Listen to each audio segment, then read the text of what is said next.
हिंदुस्तान ने बहुत बुरी तरह फेंटा लगाया इंग्लैंड को, और इंग्लैंड बहुत बुरी तरह हारा इंडिया से। लोग इंडिया की बात करते हैं तो आप देखिए कि इंडिया तो मतलब रहने दे ही नहीं रहा ना किसी टीम को। जहां पर मैं एक बात बोलती हूँ कि इंडियन टीम में जब तक जसप्रीत बुमराह है, मैच जाता नहीं है इंडिया के हाथ से। बहुत चांसेस हैं कि जसप्रीत बुमराह के होते हुए जो है वो मुश्किल है कि इंडियन टीम कहीं ना कहीं कुछ मैच ना अचीव कर पाए। इंडिया का भी जो स्टार्ट है वो इतना अच्छा नहीं था, काफी शेकी रहा था, बट जिस तरह से रोहित शर्मा ने परफॉर्म किया, उसके बाद सूर्या कुमार यादव ने जिस तरह से उनका साथ दिया है, बहुत ही शानदार इनिंग दोनों की जानिब से। अगर आखिर के 2 से 3 ओवर में देखें ना, लास्ट के 2-3 ओवर्स में इंग्लैंड की जो उनकी बॉडी लैंग्वेज थी ना वो बहुत डाउन थी।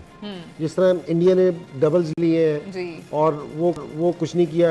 अगर किसी मैच देख रहे होंगे लोग, जिस टाइम मैंने ये लास्ट ओवर में छक्का लगा है, तो जिस तरह इनके कप्तान का सर नीचे गया है, तो वो बड़ा डिसअपॉइंटिंग था। बोले कोई भी हो, सब बाहर निकल नासिर हुसैन। नहीं तेरी ऐसी की तैसी, अब तेरे मुंह में क्या लड्डू, तेरी कवर ड्राइव में सारी निकालूं मैं। अब तूने मुंह में किसका, बटलर का मुंह में लिया, कह रहा है इट्स अ फनी गेम। नहीं माइकल वॉन भी पूछते कर रहा था ऐसे जैसे तेरी टीम जीत गया, इधर पागल बैठे हुए।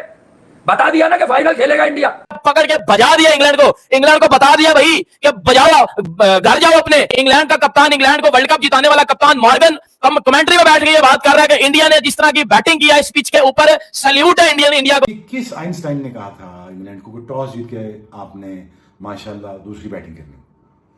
मतलब कोई कौन सा साइंसदान इनके पास जिन्होंने कहा यार ये 3 स्पिनर हो जिस टीम के पास। India as they have moved up in this tournament, इनकी गेम बेहतर से बेहतर होती गई, एग्जीक्यूशन बेहतर से बेहतर होती गई। जिस तरह की बॉलिंग कुलदीप ने स्पेशली की है, ऐसा लगता है कि इंग्लैंड के जो बैटर्स हैं इनसे पेक ही नहीं हो रहा कि वो कर क्या रहे हैं। They don't know which one is coming in and which one is going the other. मगर इंडिया टॉस हारने के बावजूद भी यूं पूरे के पूरे मैच में छाया रहा। कोई एक मोड़ ऐसा नजर नहीं आया जहां पे लगा हो कि कहीं पर गोरे इस मैच के अंदर है, कहीं ऐसा मोड़ नजर नहीं आया। और मुझे लगता है कि अब ये सबको मान लेना चाहिए कि टीम इंडिया दरअसल एक मजबूत टीम बन चुकी है, और जो ना ही तो कंडीशन के मोहताज है, ना ही पिच के मोहताज है, ना ही टॉस के मोहताज है। इंडिया को मुबारक हो जिस तरह से उन्होंने क्रिकेट खेली है, थ्रू आउट द ईयर खेली है।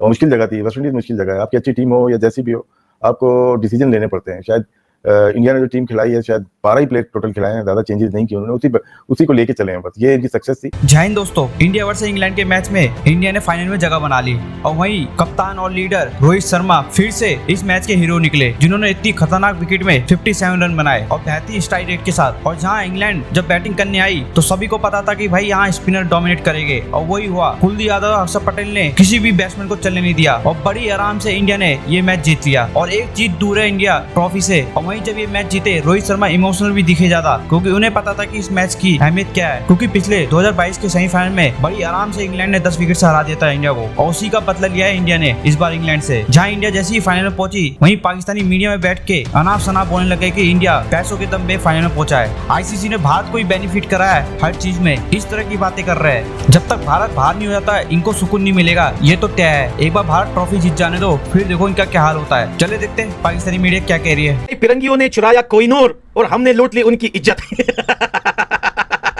सबका बदला लिया 2022 का, 23 का, ऊपर का, नीचे का, दादा का, पुप्पी का, मामा का, चाचा का, और लास्ट में जाके भाई हमारे पड़ोसियों के नाजायज बाप की इज्जत ही लूट ली।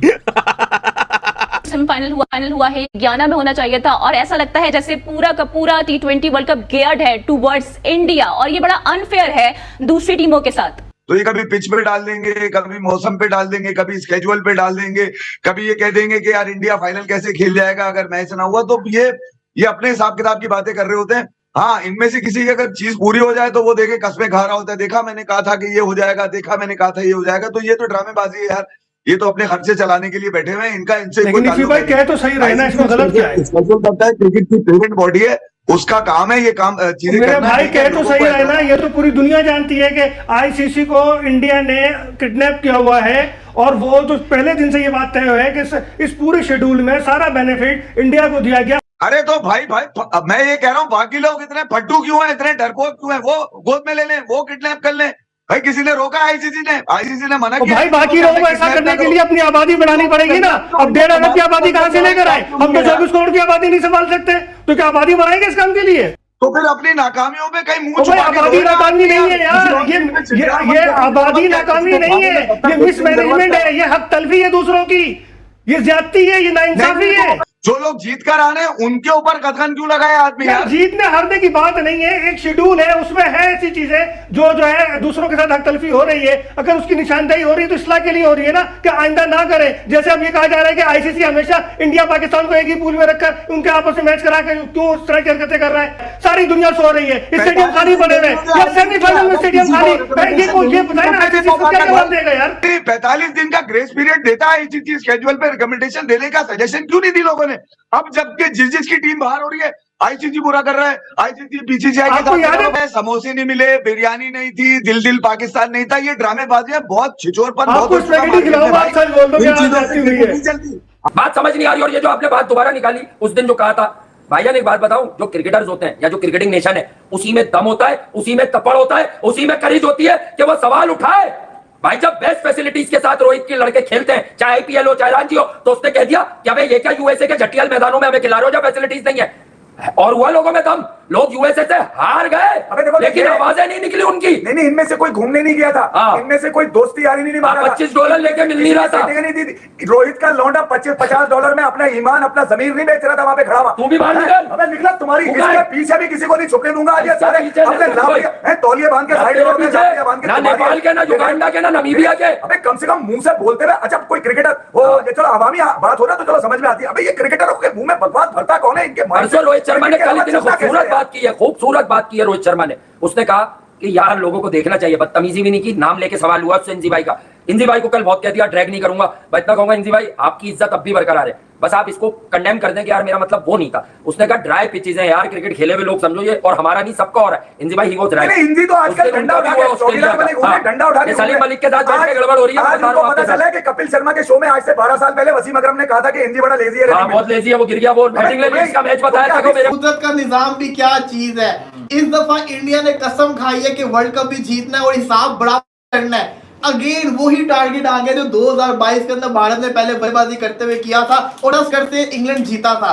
तारीफ करनी चाहिए किसकी? रोहित शर्मा की, जिसने स्टॉप विकेट के ऊपर शानदार किस्म की बल्लेबाजी की और इंडिया को एक अच्छा स्टार्ट दिया।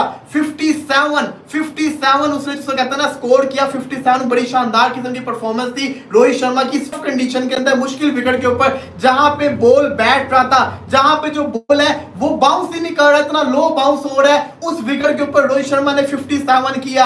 कप्तानों में कप्तान रोहित शर्मा, आप मानो या ना मानो, लेकिन उसने ये साबित किया है स्टंप विकेट के ऊपर, उसने साबित किया कि ये कंडीशन जितनी मर्जी मुश्किल हो जाए, मैं रोहित शर्मा अपनी टीम के लिए ऑलवेज खड़ा रहूंगा। मैं कल भी खड़ा था, मैं आज भी खड़ा हूं। 92 against Australia, 57 against England, must win game के अंदर जहां पे विराट कोहली जैसा बड़ा खिलाड़ी आउट हो रहा है, ऋषभ पंत जैसा खिलाड़ी आउट हो रहा है। दौरान के अंदर एक तरफ रोहित शर्मा, दूसरी तरफ सूर्य कुमार यादव, बड़ी शानदार किस्म की उसने क्रूशियल इनिंग्स खेले। जितनी रोहित की तारीफ बनती है उतनी सूर्या की भी बनती है। और इधर आपकी चहीती पाकिस्तान होती तो वो 50 पे लुढ़क जाती।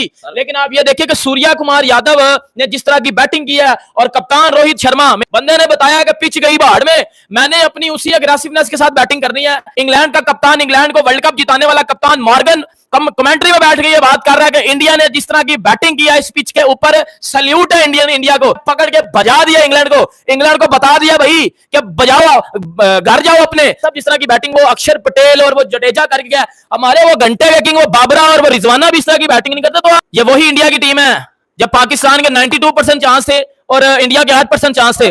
जसप्रीत बुमराह यार मैच निकाल के ले आया था, यकीन होना चाहिए यार, वो बंदे दिल से खेलते हैं, उन बंदों को खेलना आता है और वो अपनी कंट्री के लिए अपनी जान तक देने को तैयार। बेटा स्लो पिचों के ऊपर ना गोरे नहीं खेल पाते, गोरे स्लो पिचों पे खेलने के आदी होते ही नहीं है।